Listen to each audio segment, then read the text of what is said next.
अदिति जी, आप धार, रतलाम, इंदौर, तीन जी sir. District में आपका रेजिडेंस रहा है। जी सर। तो तीनों डिस्ट्रिक्ट के बारे में कुछ खास बातें बताइए। आ, सर धार जो है वो अपने आदिवासी क्षेत्र होने की वजह से काफ़ी फेमस है, क्योंकि जो वहाँ की इकोनॉमी है या फिर वहाँ की जो पॉपुलेशन है वो मेनली आदिवासियों पे बेस्ड है। प्लस धार में एक फेमस स्थान है जिसे भोजशाला कहते हैं, वो धार्मिक और ऐतिहासिक दृष्टि से बहुत इम्पोर्टेंट है। और ये राजा भोज की नगरी रही है। और अगर मैं इंदौर की बात करूं तो ये होलकर वंश की राजधानी रही है, जिसकी स्थापना जो है मल्हारराव होलकर ने की थी। और ये एजुकेशन के हिसाब से बहुत इम्पोर्टेंस रखती है, प्लस इंडस्ट्रीज के हिसाब से भी बहुत इम्पोर्टेंस रखती है, क्योंकि अगर हम एमपी में देखें तो सिर्फ इंदौर ही एक ऐसा स्थान है जहाँ पे आईआईटी भी है, आईआईएम भी है और यूनिवर्सिटी भी है। और अगर मैं रतलाम की बात करूँ तो रतलाम जो है अपने इंडस्ट्री और ट्रांसपोर्टेशन के लिए काफ़ी फेमस है, क्योंकि यहाँ पे जो है वेस्टर्न रेलवे का रीजनल हेडक्वार्टर है। प्लस यहाँ पर वेरियस इंडस्ट्रीज है, जैसे फार्मास्यूटिकल इंडस्ट्री है, फिर अंगूर अनुसंधान केंद्र है, स्ट्रॉबेरी अनुसंधान केंद्र है। जी सर। ये धार डिस्ट्रिक्ट में आपका मांडू, आपका एक हिल स्टेशन है या आपका पर्यटन स्थल है, उसके बारे में कुछ जी बताइए। सर, मांडव को सिटी ऑफ जॉय भी कहा जाता है। और टूरिज्म के हिसाब से बहुत इम्पोर्टेंट जगह है ये, क्योंकि यहाँ पर काफ़ी सारे मतलब टेम्पल्स भी हैं और हिस्टोरिकल प्लेसेस भी जो हैं जो हमें हमारी हिस्ट्री से कनेक्ट करते हैं। और इसके थ्रू हमारा जो एमपी का टूरिज्म भी है वो भी बूस्ट किया जा सकता है। और यहाँ पे कुछ फेमस टेम्पल्स हैं, जैसे राम मंदिर है, नीलकंठेश्वर महादेव मंदिर है, जो अपने आप में एक काफ़ी ज़्यादा इम्पोर्टेंस रखते हैं। और ऐसे ही अगर हम देखें तो अ, अपने मांडू में, सौंदर्य के लिए। ये जी मांडू सर। में सबसे बड़ा महल कौन सा है? सर जहाज महल। ताजमहल है, ओके। ये रानी रूपमती के बारे में बताएंगे कुछ? वहां पर रानी रूपमती का महल भी है। जी सर, रानी रूपमती का महल जो है वो बाज बहादुर ने बनवाया था।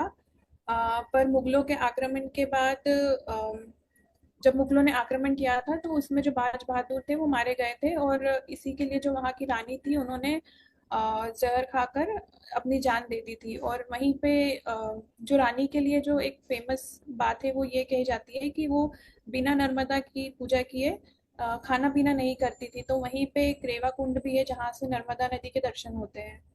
Very good, very good. आ, ये आपने देवी अहिल्याबाई विश्वविद्यालय इंदौर से आपने फिजिक्स में एमएससी किया हुआ है, तो जी सर। देवी अहिल्याबाई जी के बारे में कुछ बताइए।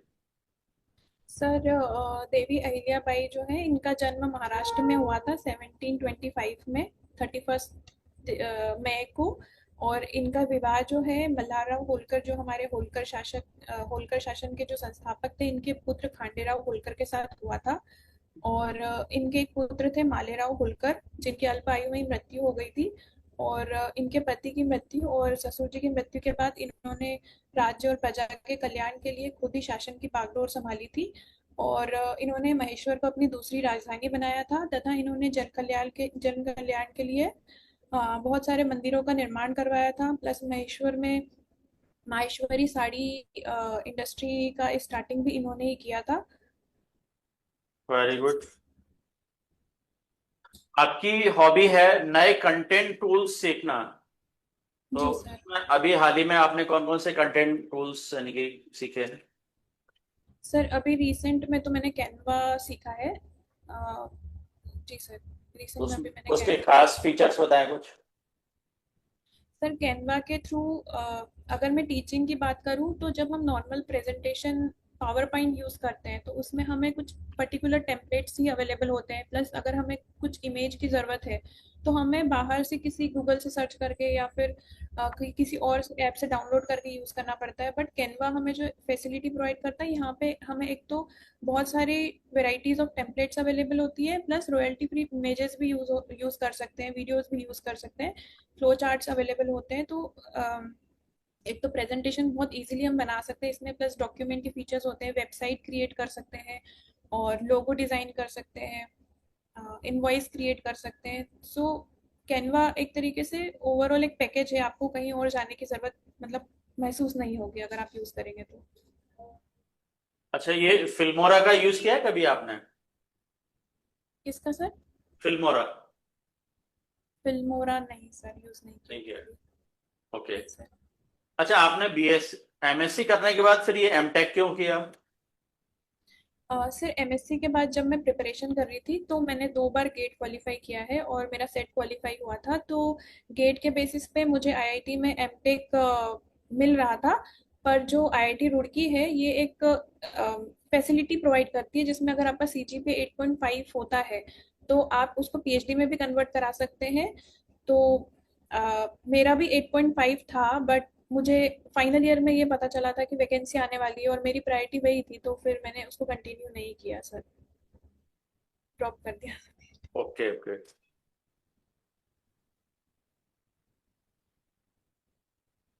अच्छा, ये आपने सिंगापुर में इंटर्न भी किया है, तो जी सर। क्या क्या किस टॉपिक पर, किस सब्जेक्ट पर क्या था ये? सर मेरा टॉपिक था high dielectric materials for energy storage capacity. तो एक्चुअली में ये ऑफलाइन होने वाला था, बट कोविड के कारण ऑनलाइन मैंने अपनी आईआईटी रुड़की से ही कंप्लीट किया था, तो मेरा काम जिस मटेरियल पे था उसी को हमने कंटिन्यू किया था।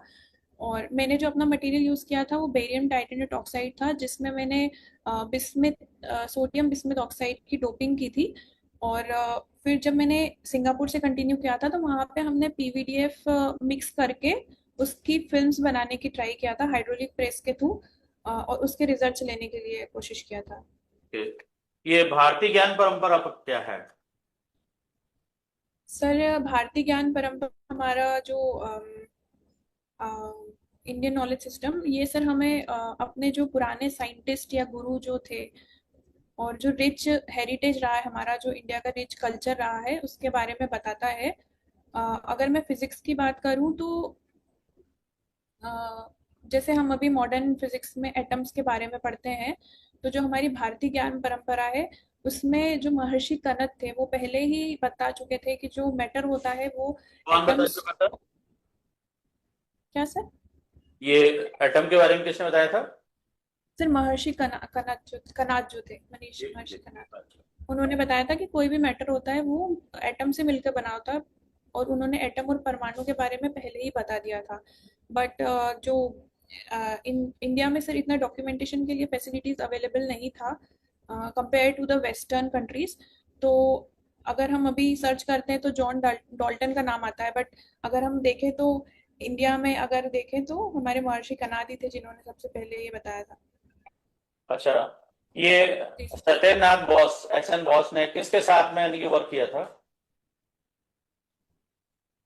जी सर, एस एन बोस जो थे इन्होंने आइंस्टीन के साथ काम किया था।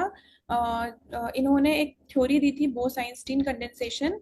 इनके अकॉर्डिंग अगर हम बोसॉन को एक पर्टिकुलर टेम्परेचर के बिलो कूल करते हैं तो वो ग्राउंड स्टेट में आ जाते हैं, जिसे हम BCS ground Bose Einstein ground state कहते हैं, जो कि फर्मी लेवल से डिफरेंट होती है। मतलब जो बीसीएस ग्राउंड स्टेट होती है और फर्मी होती है उनके बीच में एक बैंड गैप होता है। और ये जो थ्योरी थी ये इन्होंने आइंस्टीन के साथ मिलकर दी थी। इंडिया के कितने साइंटिस्ट को यानी कि नोबेल प्राइज मिला है फिजिक्स के फील्ड में? सर अभी तो मुझे एक ही याद है, सीवी रमन सर जो है, एक और ही है sir. Subramaniam Chandrashekhar?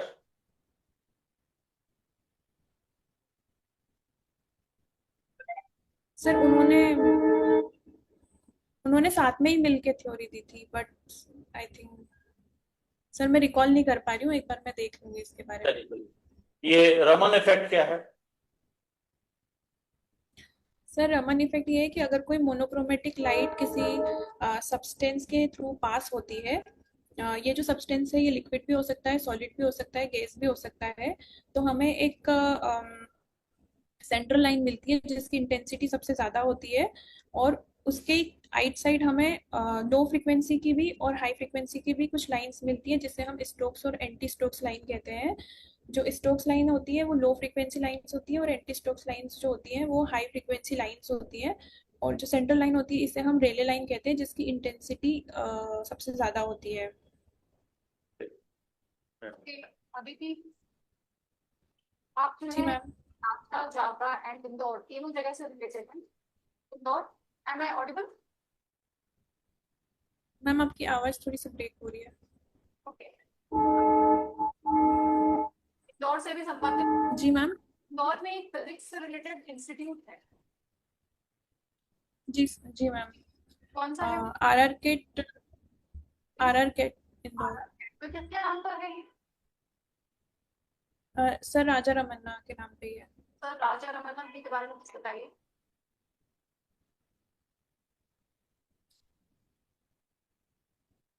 Sorry ma'am, मैं अभी रिकॉल नहीं कर पा रही हूँ इसको। अभी जो है सर ने आपसे एस चंद्रशेखर जी के बारे में पूछा था। तो एस चंद्रशेखर जी ने कुछ एस्ट्रोफिजिक्स से संबंधित कुछ कार्य किए थे, उसके बारे में बता सकते हैं आप?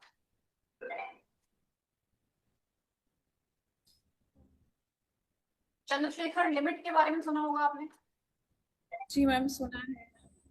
एग्जैक्टली क्या है वो? सॉरी मैम, मुझे रिकॉल नहीं हो रहा है, मैं देख लूंगी इसको एक बार। आपने ब्लैक होल के बारे में पढ़ा होगा एस्ट्रोफिजिक्स में। जी मैम पढ़ा तो है। क्या है, क्या प्रॉपर्टीज रहती हैं ब्लैक होल? ब्लैक होल एक हाई डेंसिटी का बहुत ही स्मॉल स्पेस होता है। मैम एक्चुअली मेरा एस्ट्रो थोड़ा वीक है तो मुझे। कोई बात नहीं, चलिए आपके सब्जेक्ट सॉलिड स्टेट फिजिक्स पे चलते हैं। तो ब्रैग्स इक्वेशन क्या है?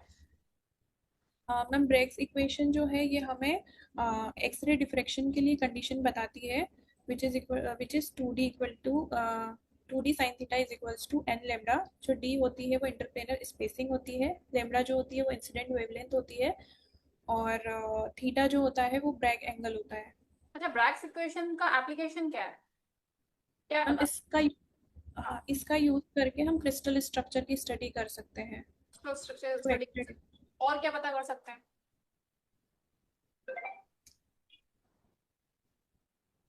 Orientation of planes. Orientation of planes, sure? How, कैसे कर सकते हैं ओरिएंटेशन ऑफ प्लेन? इक्वेशन से डिराइव करके। Yes ma'am, 2d sine theta equal to n lambda. तो अगर हमारे पास ब्रैग एंगल पता है और वेवलेंथ पता है, इंसिडेंट वेवलेंथ, तो उससे हम d निकाल सकते हैं। और d जो होता है वो होता है a upon under root of h square plus k square plus l square cubic के लिए। तो उससे हम लेटिस पैरामीटर्स निकाल सकते हैं, सॉरी एच के एल की वैल्यूज निकाल सकते हैं। और उस एच के एल की वैल्यूज के थ्रू हम बता सकते हैं कि प्लेन्स कैसे ओरिएंटेड है। अच्छा, यूनिट सेल का कॉन्सेप्ट आपको सामान्य लोगों को है ना, जो फिजिक्स नहीं पढ़ रहे हैं बेसिकली, उनको आपको यूनिट सेल का कॉन्सेप्ट समझाना है, उसका आप सामान्य शब्दों में क्या समझाएंगे? मैम बेसिकली जो यूनिट सेल होती है एक फंडामेंटल यूनिट बोल सकते हैं, बिल्डिंग ब्लॉक बोल सकते हैं, जिसके रिपीटेशन पे हमें क्रिस्टल स्ट्रक्चर मिलता है। तो सपोज जैसे अगर हम रूम में फ्लोर देखें, तो जो हमारा एक टाइल है वो यूनिट हो गया, और इसी को हम अगर कंटिन्यू करते हैं तो हमारी पूरी फ्लोरिंग कंप्लीट हो जाती है। यही यूनिट सेल होती ओके। अच्छा, बीसीसी क्रिस्टल्स में जो एटम का अरेंजमेंट है उसको समझाइए। है। मैम बीसीसी जो होता है इसमें कॉर्नर पे एटम्स होते हैं और एक सेंटर पे एटम होता है। और एफसीसी में? एफसीसी में मैम फेस पे होते हैं और कॉर्नर पे एटम्स होते हैं। कॉन्ट्रीब्यूशन ऑफ एटम्स बताइए कितना रहता है? मैम जैसे कॉर्नर पे कोई एटम है तो वो 8 यूनिट सेल्स के बीच में डिस्ट्रीब्यूट होता है। और जो फेजेस पे एटम होते हैं वो 1/2, मतलब जैसे अगर दो बीच में एक है एटम, तो आधा इससे अटैच होगा, आधा उस वाले से अटैच होगा, तो उसका कंट्रीब्यूशन हाफ रहता है। तो ऐसे हमें 4 मिलते हैं, और जो क्योंकि 6 फेजेस जो है कॉर्नर्स पे रहते हैं उनका कंट्रीब्यूशन कितना रहता है? 1 रहता है। कितना? 8 इंटू 1/8 प्लस। आपके पीछे आपकी वॉइस नहीं आ रही है। मैम अभी आ रही है क्या आपको आवाज? प्रॉब्लम है। Hello. Am I audible to you? Yes ma'am आपकी आवाज आ रही है, आप मुझे सुन पा रहे हैं? हेलो सर, एक सेकंड में नेटवर्क चेंज कर लेती हूँ।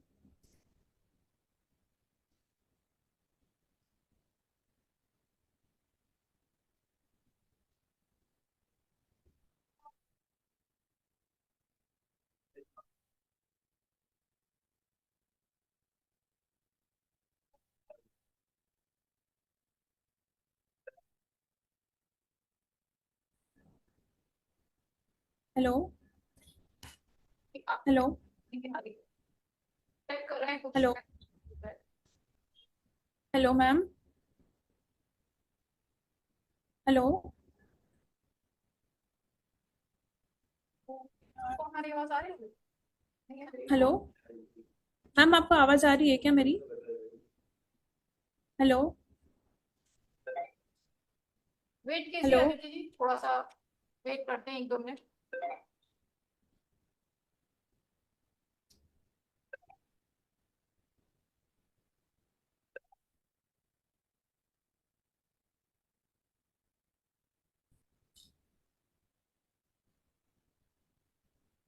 Hello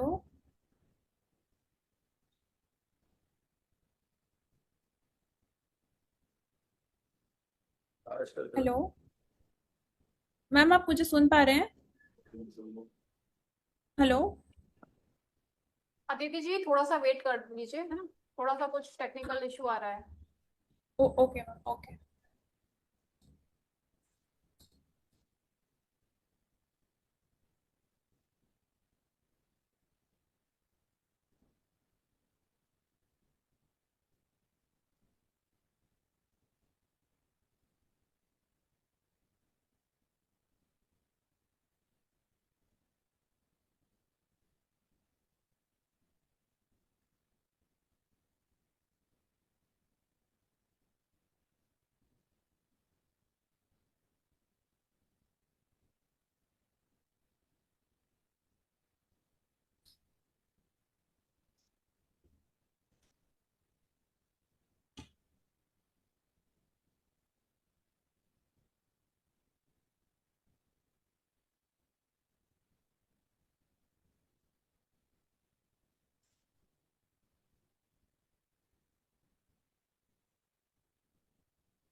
hello. जी सर।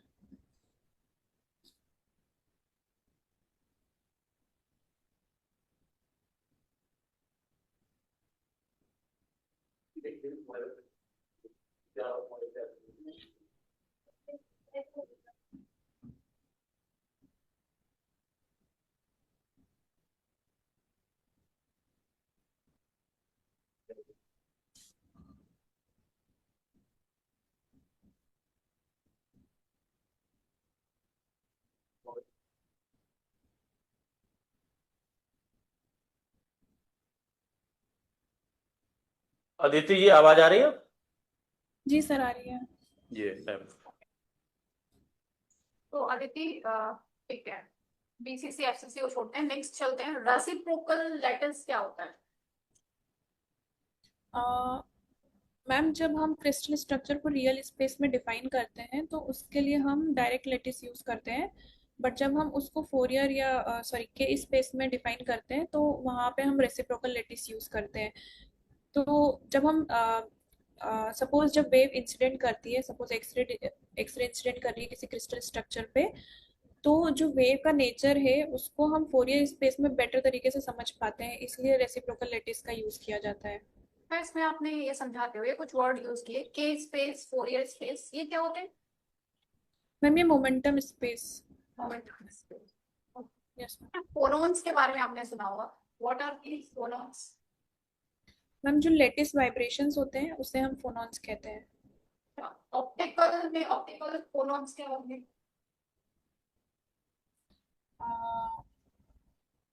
जब कोई लाइट वेव से जो वाइब्रेशंस होते हैं, लाइट वेव इंसिडेंट होती है और वाइब्रेशंस होते हैं, तो उसको हम ऑप्टिकल फोनॉन्स कहते हैं। बट अगर सपोज साउंड वेव से जहाँ पे वाइब्रेशंस क्रिएट होते हैं उसको हम अकाउस्टिक फोनॉन्स कहते हैं। अभी पीछे डायोड क्या होता है?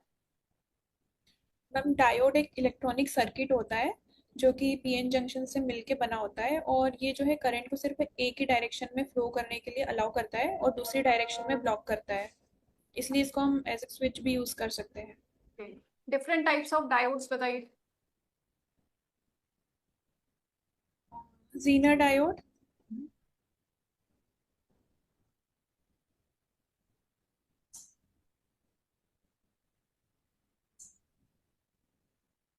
मैम डायोड्स का यूज मुझे पता है कि डायोड्स किस किस सर्किट में यूज होता है। कुछ आपसे जैसे कहाँ पे यूज होता है? आप मोबाइल फोन यूज करते हैं, उसका जो चार्जर है उसमें कौन सा डायोड है?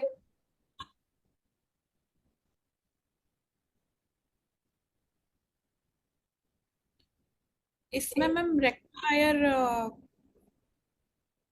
रेक्टिफायर यूज होता है उसमें डायोड। ज़ेनर डायोड का यूज नहीं कर सकते?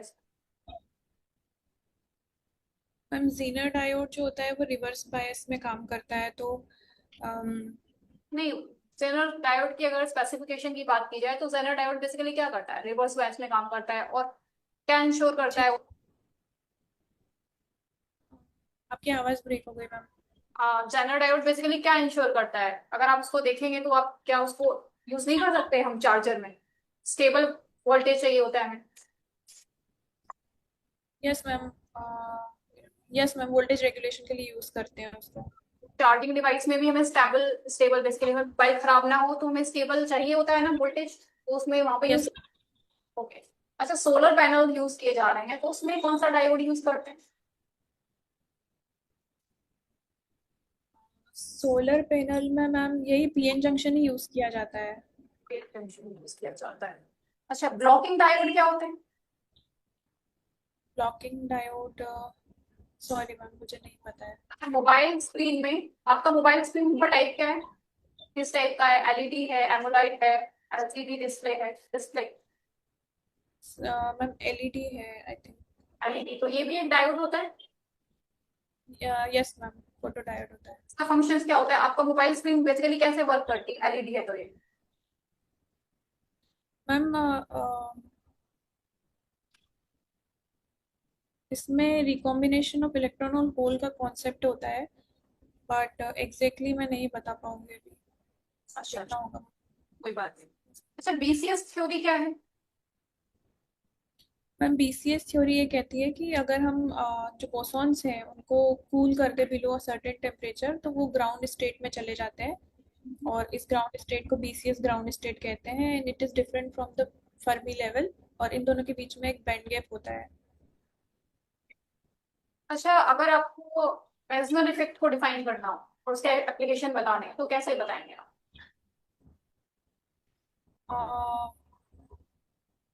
माइसनर इफेक्ट का मीनिंग ये होता है कि अगर हमारे पास कोई करंट कैरिंग कंडक्टर है जिस पे अगर हम मैग्नेटिक फील्ड लगाते हैं तो it expels all the magnetic field from its interior, और इसका जो एप्लीकेशन है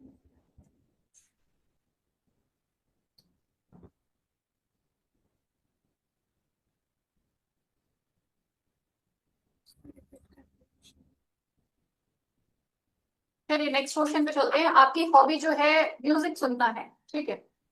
yes ma'am.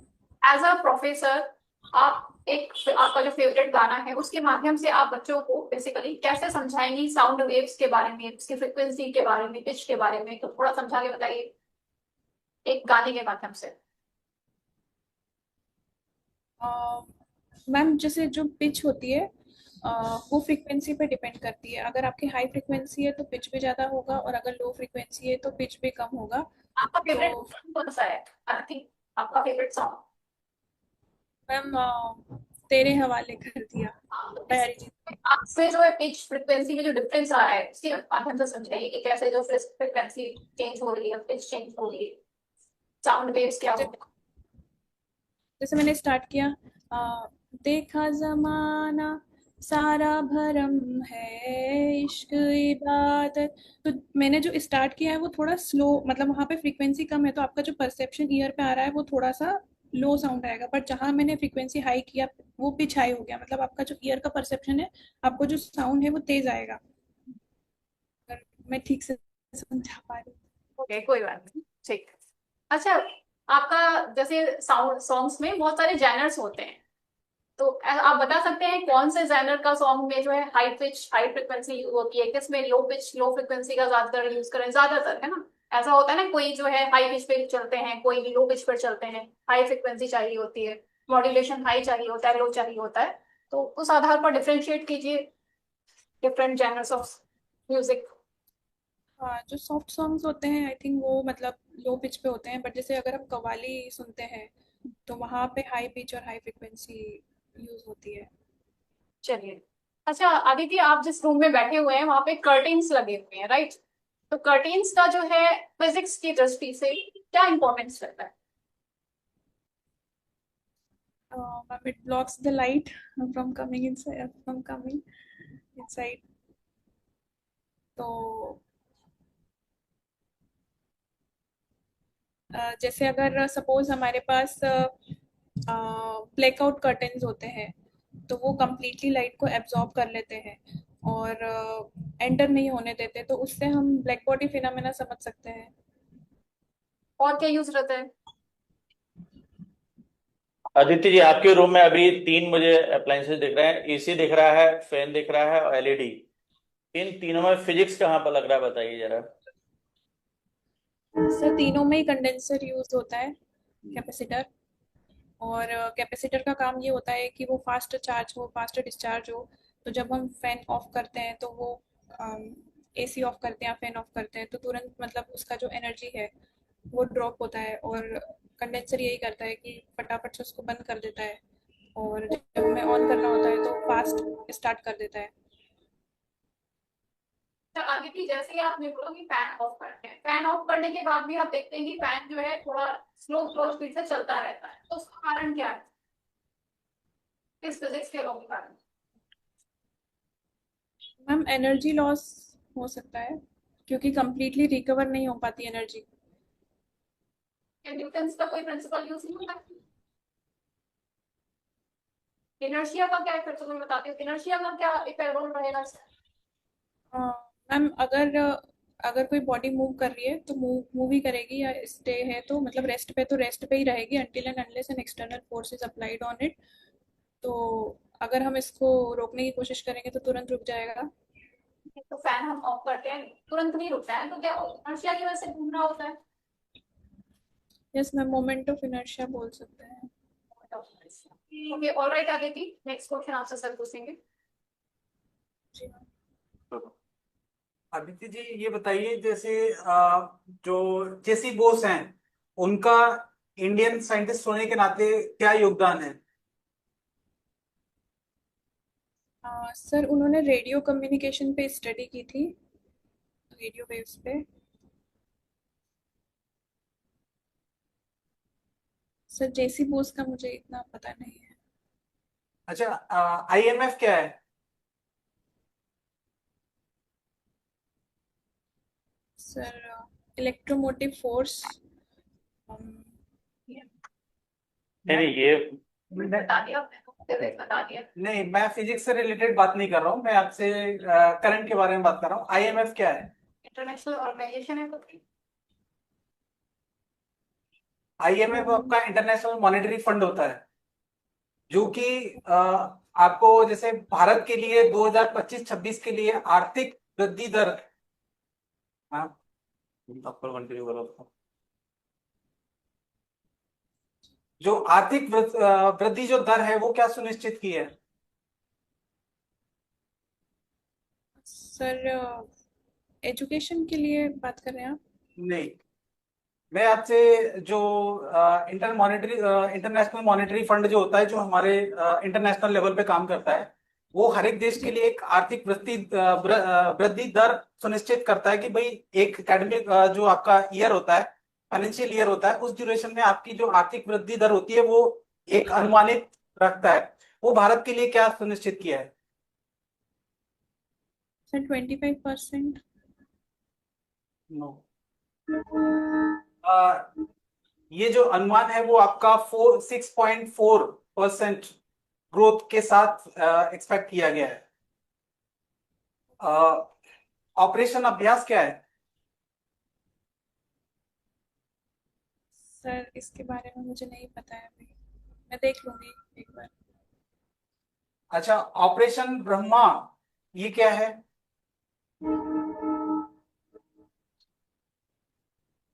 Sir is it related to operation Sindoor? नहीं, it's different, it's totally different. अच्छा, जीएसटी क्या है? सर जो टैक्स लगाया जाता है प्रोडक्ट्स पे, गुड्स प्रोडक्ट्स पे, जीएसटी सर्विसेज पे। फुल फॉर्म बताइए इसका, जीएसटी का। Gross domestic. मैम, इसमें अभी जो लेटेस्ट में एक हमारे भारतीय राज्य के ऊपर राष्ट्रपति शासन लागू किया गया है, जी सर। वो स्टेट का नाम क्या है? सर मणिपुर में लागू किया गया है। तो अभी रिसेंटली उसको एक्सटेंड किया गया है, किस डेट में एक्सटेंड किया गया है बता सकते हैं? सर डेट तो मुझे एग्जैक्टली याद नहीं है। कर्सर को हटाओ वहां पे तो। E3 क्या है ये? E3 वर्ल्ड के 3 कंट्रीज को मिलाकर के E3 एक ग्रुप बनाया गया है, उसमें कौन कौन सी कंट्रीज शामिल है? सर करंट मेरा अभी मुझे नहीं अपडेटेड है, सॉरी। अच्छा, उन्होंने एक कंट्री को जो है ये कहा है कि आप जो है शांति वार्ता के लिए जो है आप प्रयास करें, अगर आप नहीं करते हैं तो आपके विरुद्ध कार्रवाई की जा सकती है अंतरराष्ट्रीय स्तर के ऊपर। वो कंट्री का नाम क्या है? सर पाकिस्तान। नो। मेरा आपसे लास्ट प्रश्न है कि भाई जेबी नार्लिकर के बारे में कुछ बताइए।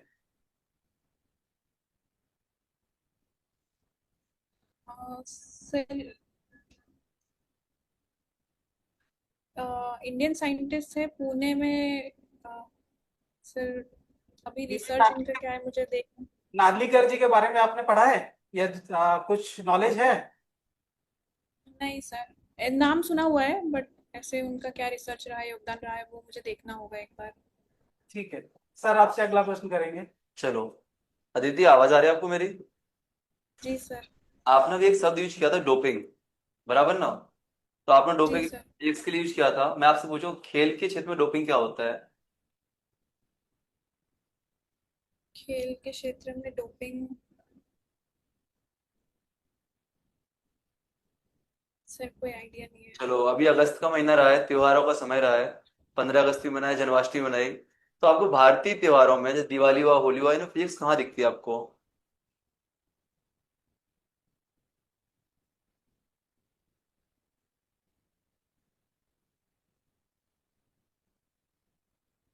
जैसे हम होली पे रंग का यूज करते हैं, दिवाली पे पटाखे यस सर। जलाते हैं, फिजिक्स कहाँ दिखेगी इसमें आपको? सर जो कलर्स होते हैं उनकी जो वेवलेंथ होती है उसके थ्रू हम कलर डिटेक्ट कर पाते हैं। हम्म। दिवाली पे लाइटिंग होती है, फायर क्रैकर्स होते हैं, फिजिक्स का यूज प्रॉपर तरीके से उसमें। होली हो गया, आपका छठ पूजा होती है तो सन की रिफ्लेक्शंस होते हैं वहां पे। अच्छा, आपका यस नाम सर। अदिति है। आप अदिति, जैसे हम लोग बोलते हैं कि कोई फुल फॉर्म न्यूज देखते हैं, न्यूज का फुल फॉर्म निकालते हैं नॉर्थ ईस्ट वेस्ट साउथ। तो क्या अदिति नाम से कोई ऐसे शब्द हो सकते हैं जो फिजिक्स का फुल फॉर्म बना सकते हैं आपके नाम को?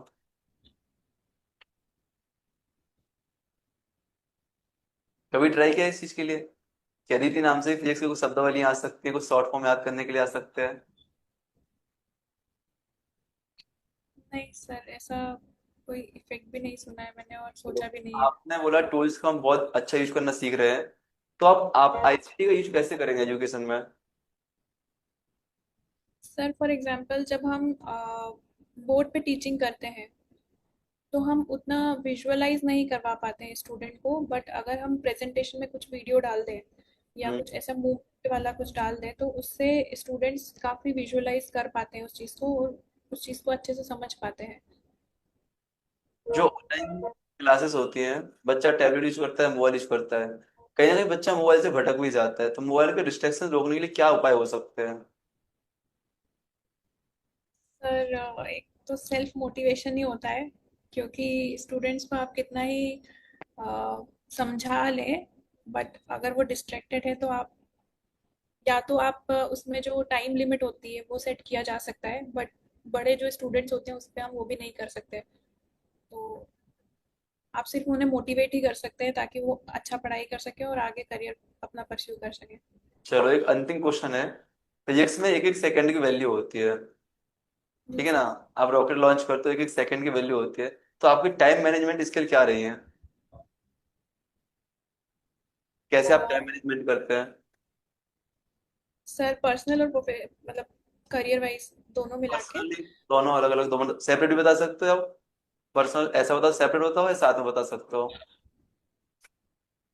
Sir since I am married and I live with my in-laws, तो जब भी मुझे टाइम मिलता है मॉर्निंग में या फिर थोड़ा हाउस होल्ड वर्क करने के बाद, तो आई ट्राई टू स्टडी, क्योंकि अभी मेरा वही फोकस है, मुझे मतलब असिस्टेंट प्रोफेसर बनना है। तो मेनली फोकस मेरा यही रहता है, प्लस जब भी मुझे थोड़ा टाइम मिलता है और माइंड को रिलैक्स करना होता है तो मैं म्यूजिक सुन लेती हूँ या अपनी हॉबी जो रहती है वो कर लेती हूँ, चलो या भाई। मतलब अपने पेरेंट्स के साथ बैठ के थोड़ा बात कर लेती हूँ, बस यही सब। चलो भाई, thank you sir. Thank you sir. Aditi ji, आपने बोला कि मैं पेरेंट्स से साथ में बैठ करके टाइम एक्सपेंड कर लेती हूँ, तो फैमिली में कौन कौन है आपके यहाँ? सर मम्मी जी हैं, पापा जी हैं और मैं हूँ अभी। और भाई बहन? सर भाई बहन है लेकिन वो अपने मेरे मम्मी पापा के यहाँ रहते हैं, मैं इन लॉज के पास हूँ। अच्छा अच्छा अच्छा। ओके। अदिति जी, आपका पर्सनालिटी वाइज काफी आप इंटरव्यू के पॉइंट ऑफ व्यू से काफी अच्छे हैं। आपका बॉडी पोस्चर प्रॉपर था। कॉन्फिडेंस लेवल हाई तो नहीं कह सकते हैं, और ऑडिट है, थोड़ा सा भी और कॉन्फिडेंट होने की जरूरत है। जी सर। और आई कांटेक्ट स्टार्टिंग में काफी स्टेबल था, लेकिन बाद में थोड़ा थोड़ा सा डिस्टर्ब होने लगा। जी सर। स्पीच आपकी जो वॉइस है वो क्लियर है, आंसर लॉजिकल रहते हैं, सब्जेक्ट नॉलेज ठीक है, बट आपका जो फिजिक्स के जो प्रिंसिपल्स हैं और जो लॉस हैं, इनका जी सर। यानी कि आपका जो एप्लीकेशन वाला जो पार्ट है, यानी कि उनको किस तरह से अप्लाइड यूज किया जा सकता है, वो उतना अभी कनेक्ट नहीं कर पा रहे हैं, कर पा रहे हैं, कुछ कर पा रहे हैं, लेकिन इनको आप जी सर। फोकस कीजिएगा, क्योंकि आपका यहाँ पर प्रिंसिपल और इनके लॉज तो पूछे जा सकते हैं, बट इनकी जो मैम ने आपसे पूछा, मैंने भी पूछा और भी स्टाफ से उनको, जी सर। और करंट तो अभी थोड़ा सा और पढ़ने की जरूरत है ही आपको, है ना? जी सर। और आपका इंडियन नॉलेज सिस्टम जो है उसको भी थोड़ा सा और अच्छी तरह से पढ़ लीजिएगा आपको। ओवरऑल मतलब जी ये है सर। कि आपका ठीक है। एक